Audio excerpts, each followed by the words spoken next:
Welcome to Inside Golf. I'm Leela Mackey. On this week's edition, we're at beautiful Wilmington Country Club in Wilmington, Delaware, talking with our fellow female PGA members and how we can elevate the game and grow the game among females and minorities. Through PGA Reach Philadelphia and our Philadelphia Section PGA, we are working to promote diversity and inclusion, and we get to hear from two of our female professionals coming up. Stay tuned when we're at Wilmington Country Club this week on Inside Golf. Inside Golf is presented by Destination Montco Golf. 54 courses, 300,000 yards. Check them out at montcogolf.com. By the First Tee of Philadelphia. The First Tee helps young men and women become better golfers, but most important, better people. Get involved. Visit thefirstteephiladelphia.org. By the Golf Association of Philadelphia, GAP, celebrating amateur golf since 1897. By Jersey Man Magazine, it's a Jersey way of life. And by Philly Man Magazine, bringing it to Broad Street. By the Haverford Trust Company. Quality is in our DNA. And by Inside Golf's partner since 1998, the Philadelphia Section PGA, experts in the game and business of golf. Take time to thank your local PGA golf professional. Golf is the great equalizer. For many, this journey is an escape from reality, a chance to be part of a team, a career opportunity. PGA Reach impacts lives through golf by lifting people up, giving them hope, and sending them down an alternate path that they never saw coming. With PGA Reach Philadelphia, as in life and in golf, the most important shot you take is the next one.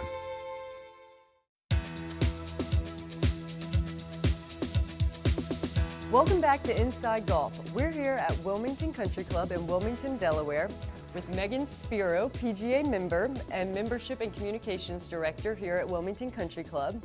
And under our PGA Reach Philadelphia Diversity and Inclusion pillar, we have recently started a women's committee to help grow the game among female PGA professionals and to elevate them within our section.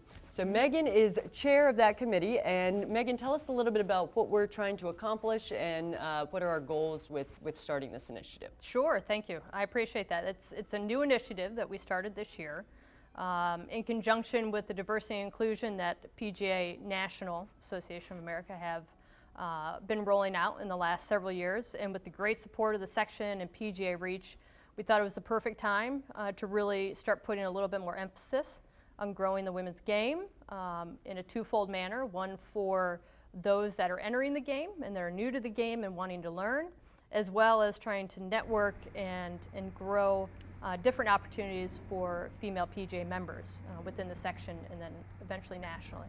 That's great, and yeah, as I know, we don't have very many female PGA members in our section. You and I are two of them, and we'll meet another one today. They have a teaching pro here at Wilmington Country Club as well. And what have you seen in the past 10 years or so?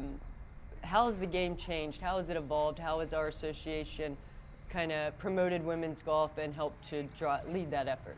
Oh, definitely. I mean, there's been quite an evolution with the growth of women in the game in the last 10 years, and particularly within the section. I mean, there's little things that we do that have really made a big impact with things like this with the committee, as well as more playing opportunities for female PGA professionals and different programs. That has increased probably almost tenfold in the last 5 years. Which is great because it gives a lot more exposure to the women in the game as well as the PGA professionals that are trying to lead us, and being able to have other female PGA professionals, seeing somebody like you that are experts in the game gives young women just so much enthusiasm to be able to go out there and say, hey, I can do this, I want to do this, and have fun with it. Absolutely. Megan, I know you've been involved, you've been at a lot of different places in our section, and you've had a lot of experience, and we talk a lot about player development programs and growing the game among females at your club specifically, tell us what you've seen Wilmington do to grow the game among female members. Sure. So one of the things that we really put an emphasis on in the last 5 years has been bringing in quality teaching, female teaching professionals and PGA members because the ladies here at the club really connect to that, create that relationship. And we've seen the numbers of the ladies grow. Those that never played the game before all of a sudden said, hey, I want to come out there and participate in some of the clinics and social activities. So we've definitely seen the numbers, participation numbers grow significantly over the last few years by doing that. And again, you're going to meet Andrea here, which is one of our PGA professionals on staff that has done a fantastic job just connecting with the ladies because to us, it's not just about teaching the game, it's connecting with the women here at the club so they have just as much enthusiasm and fun on the course and feel comfortable. So Megan, you've been in various roles throughout the section. Tell us a little bit about your background and how you got to where you are at Wilmington. Sure. Yeah, I've definitely taken a little bit of a different route. I started off in the business just as most, working at a club and working in the bag room. Through the years then I've worked my way up through being an assistant golf professional and then also director of golf, had the opportunity to be, and then now I've moved into more of the management side and then here currently overseeing the membership and communication. So I've had an incredible opportunity to see the golf business, the club business from just about every angle, which I thoroughly enjoy, and I love being involved with so many different aspects of the club. And certainly the golf background helps me to be able to excel in the different areas of the club, just because that knowledge is so invaluable since golf plays such an incredible role at most clubs. Right. Now remind me, did you go to a PGM school or university, or did you go the green grass route to get your PGA certification? No, I went green grass route. I played golf in college at the University of Iowa, and then afterwards I'd moved to Florida where I got into the business and then pursued my PGA certification through the green grass route. And then we've had that opportunity, just like you, Leela, to be able to advance that a little bit with the certified program that the PGA has, and then I just started the Master Professional program. So really excited to be able to keep moving on with the education and moving forward with it. Walk us through just a typical day and what task you would handle, or just kind of what you would work on in a typical day at Wilmington. Sure. So as I mentioned, the role is membership and communications, and basically when it comes to the membership side of things, I help facilitate that process because we are a member-run group in regards to that. So help facilitate the process, show potential members around the club, work with them on a daily basis in the committee in regards to attracting members to the club here. And then communication side, we've really ramped up what we do from a digital standpoint for the membership. So when I started, we took everything from a fairly low point and everything print up to digital and apps and everything they can basically do online to just trying to create a little bit more efficiency, availability of information, because the members find that to be the hallmark of our communications here is just knowing what's going on and being able to access that 24/7. Right. So that's a typical day, focusing on all of those things. And I have the great opportunity to be involved in other aspects and learn more and be able to share different thoughts, different areas around the club. That's great. What advice would you give to any young female golfer or somebody looking to make golf their career path? Well, I think first and foremost, don't ever forget that it's fun. Don't lose that passion for the game itself, because if you lose the passion for the game, nothing else really matters. So keep it fun, keep that passion. But as you're looking to see what direction you want to go with the career, seek out advice from some of the local female PGA professionals. They have the experience. They've probably experienced just about everything that you will experience as you are building your career and trying to decide which way you want to go with it. And also allow yourself to be flexible. When I first started out in the business, I thought I was going to strictly teach. and that was the direction I wanted to go, and you can see how things have evolved, and I'm on the path that I want to be and I love. So just have fun, seek out some good advice, some good mentorship, and just keep the passion for the game. That's great. Thank you so much, Megan. And when we come back, we are going to be spending the day with Andrea Greer, who is the assistant professional here at Wilmington, who's more on the teaching and golf operations side. So stay tuned.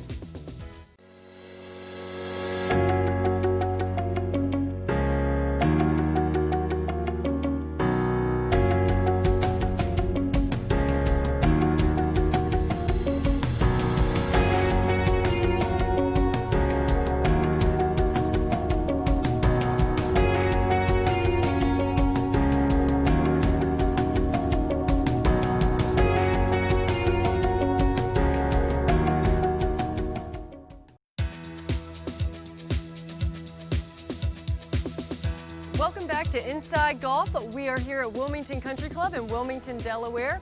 And we've been meeting with Megan Spiro, the Membership and Communications Director, and we've made our way down to the teaching facility here at Wilmington Country Club to meet with another one of our PGA members, Andrea Greer, who's the assistant professional here. And she does a lot of teaching and operations as far as tournaments and golf ops. So Andrea, tell us a little bit about how you got here and give us some of your background. So yeah, I'm very new to the section. I started working here in May of this year. Came up from the Middle Atlantic section. Specifically, I spent most of my career in Virginia Beach. Kind of like Megan, I did the green grass facility route, not the PGM route. I actually did 4 years of undergrad and then 2 years of an MBA. Worked a couple odd jobs before I finally decided that, you know, golf was my passion.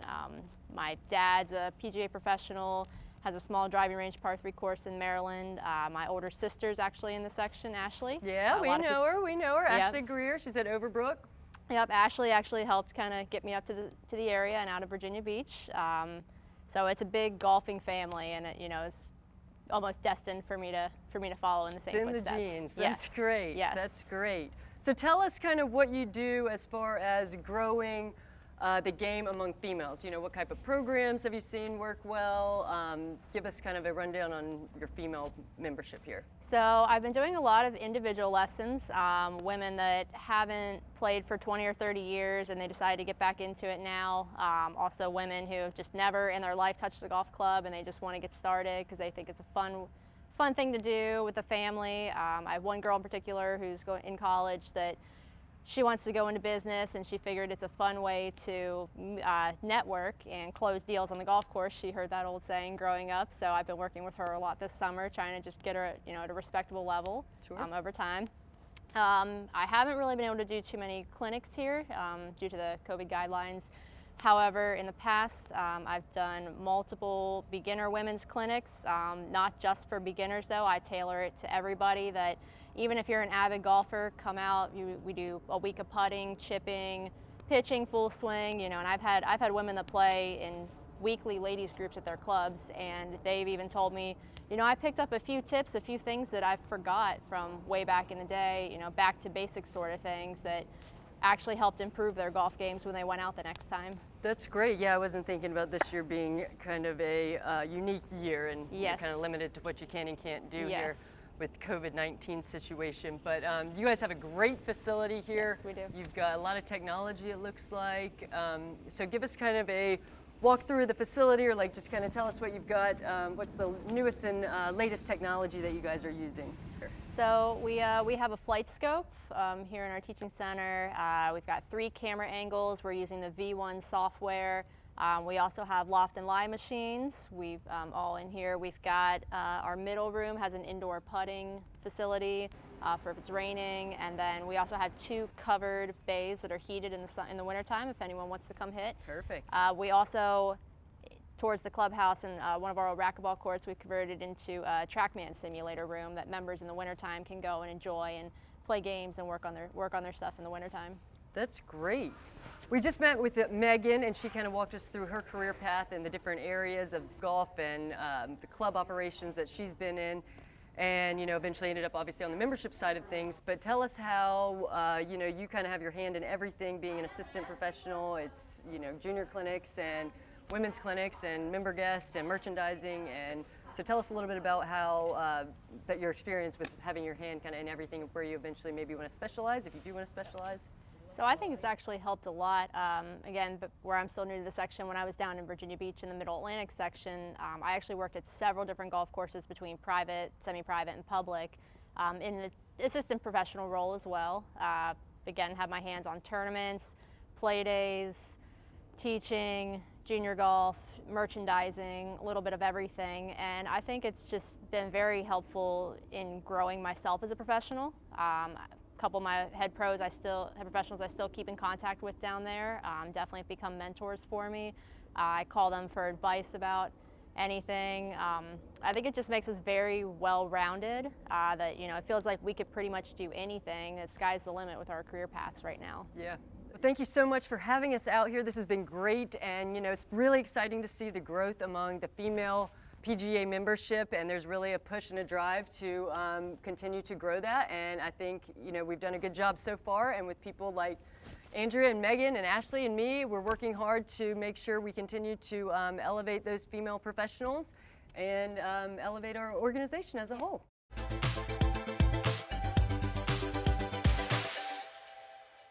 Hi, I'm Meg Donahue, one of the PGA golf professionals from Manufacturers Golf and Country Club, and I'm here to talk to you about playing better golf. Today, we're going to discuss downhill lies. It would be great in golf if every lie was flat, but that's just not the case. So if you find yourself in this situation where you have this severe downhill lie, the most important thing is balance, finding your balance. I find that a lot of students get caught up in trying to remember which way their shoulders are supposed to go.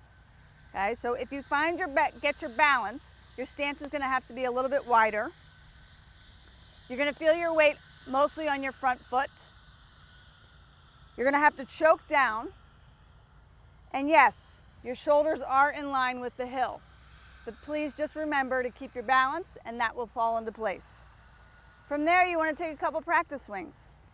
And you want to see where exactly does your club bottom out. You can see that it bottomed out towards the back of my stance. Therefore, when I set up to this golf ball, I'm going to place the ball towards the back of my stance.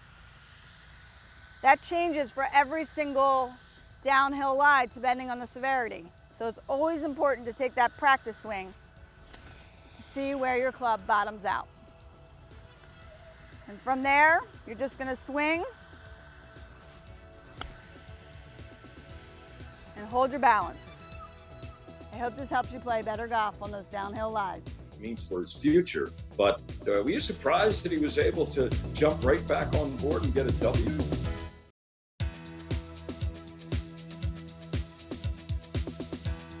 Welcome back. Inside Golf Now continues with Teed Off. And our panel today includes Quinn Spitzer. He is the president of the Golf Association of Philadelphia. How you doing today, Quinn? I'm doing well, thanks. Good to be here. Great to see you. Joe Logan of myphillygolf.com. He's an author, a journalist, years at the Philadelphia Inquirer. Joe, how are you today? So far, so good. Early, though. Look at all those books he has. And he's one of these days, he's going to finish reading them all. And Meg Donahue is with us. Meg is an assistant professional at Manufacturers. You're a great instructor. The folks at Manny's take advantage of that. And now we're going to hopefully take advantage of having you here on Teed Off. Thanks for joining us. Got it. I look forward to it. All right. Joe, Bones Mackay is going through another change in his life. Bones, of course, longtime caddy on the tour, mostly with Phil Mickelson. They kind of went their separate ways over a year ago. Bones hooked up with NBC, did a great job, I thought, as a commentator, an on-course commentator, which is hardly as easy as it looks sometimes.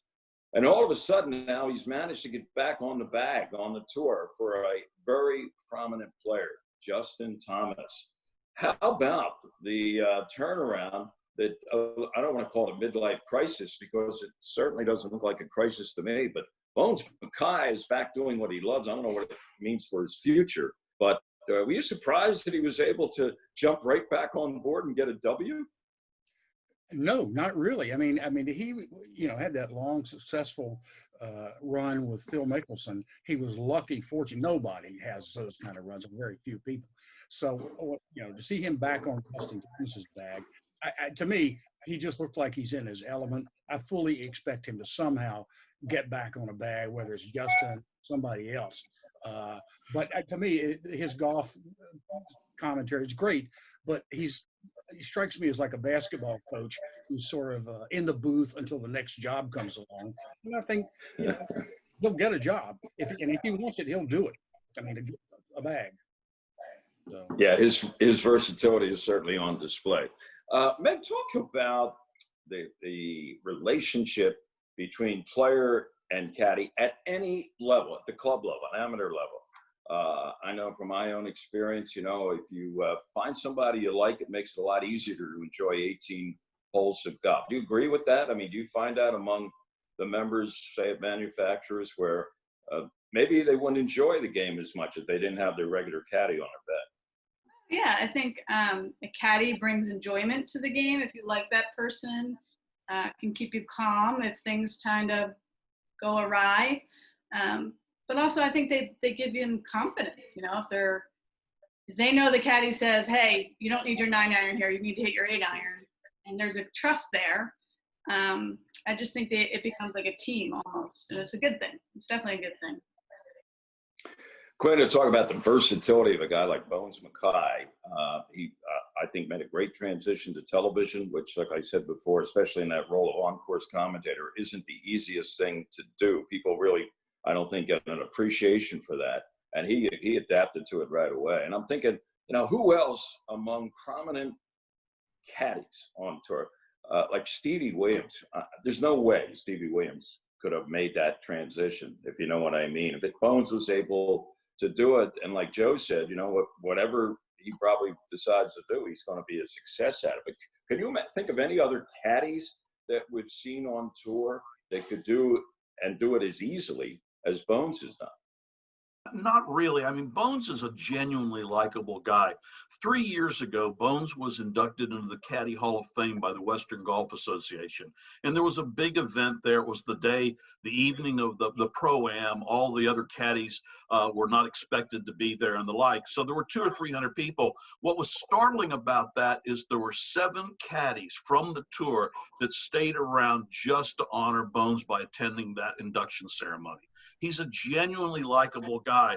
A lot of the caddies are sort of off themselves, but he's unique in the sense that his colleagues are on the bag, all love the guy, and that sort of personality comes through in almost regardless of what he does, whether it's broadcasting or caddying. But in his case, I think it's so much part of his DNA. I cannot see him, as long as he can get it around the golf course, I can't see him not always ending up caddying.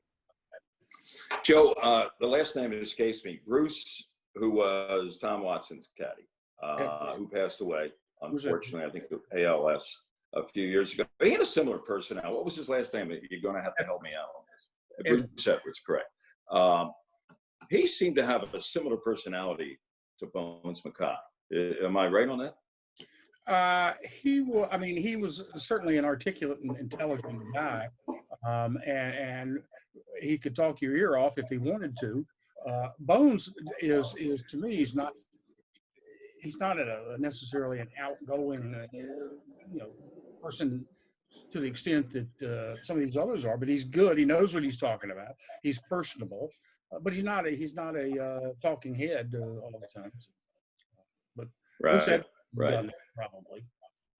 And of course, the caddies today, we know, make a lot of money if they are with a successful guy and somebody that wins consistently or finishes high up. And now Bones has the opportunity to go back and forth and make some extra cash on television.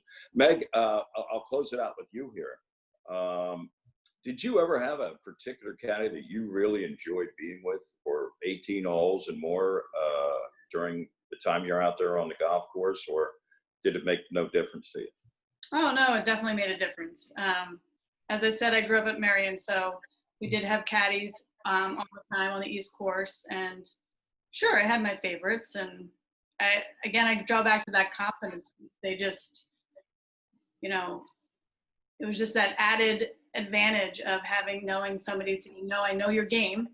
And I know that in this situation, you need to hit this club and play this shot. And it just helped tremendously. So it definitely. Yeah, and like you said, the confidence between the player and the caddy has to be there, or else it's not going to work. Quinn, thanks for sharing. I never knew there was a caddy Hall of Fame. I wasn't aware of that. So yeah, it's a really good organization, the Western Golf Association and the Evans Caddy Scholarship Trust, and they do a lot of great things advancing caddy golf around the United States. Absolutely superb, and we partner with them with the J. Wood Platt Caddy Scholarship Program to really try to advance the game through the caddy programs. Well, there's another tidbit of information you can only get right here on Tee Off. Panel, thank you. Stay with us. More to come on Inside Golf in just a moment.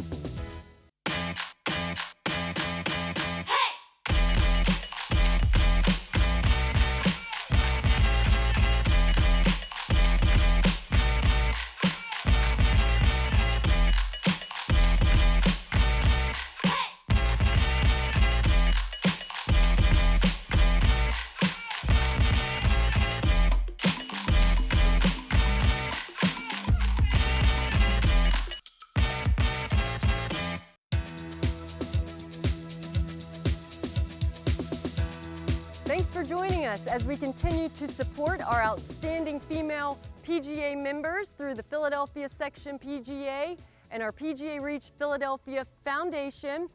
Thanks for your support. And remember, no matter how tough it gets out there, make sure you have fun. Inside Golf is presented by Destination Montco Golf. 54 courses, 300,000 yards. Check them out at montcogolf.com. By the First Tee of Philadelphia. The First Tee helps young men and women become better golfers, but most important, better people. Get involved. Visit thefirsttphiladelphia.org.